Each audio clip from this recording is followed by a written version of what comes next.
Adam özünü özü tarbiyalooda, özünün nafsını tarbiyalooda ötö çoң сыноолор бар. Алардын бири күпүр. Кыргызчасы күпүр, жалпы тилде гыйбат деп айтып коебуз. Бул гыйбаттын кыргызчасы күпүр деп ата-бабаларыбыз айтып келген.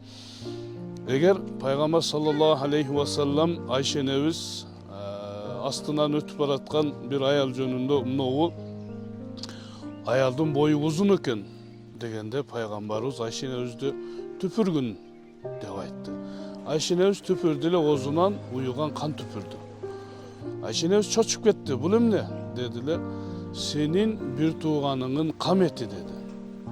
Демек урматтуу бир тууган, биз жолдо баратканда же көргөндө же кайсыдыр бир адамдын өзүнө жакпаган сыпаты менен атасак, айтайлык узун дейбизби, кыйшык дейбизби, пакана дейбизби, же болбосо башкадыр ал укса анга жакпай турган сыпаттар менен ал жөнүндө көптөгөн гыйбаттарды, сөздөрдү айтыш биякта турсун.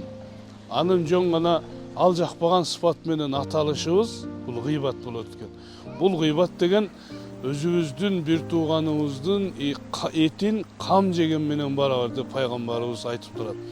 Биз нафсибизди, өздүгүбүздү ушул нерседен сактайлы.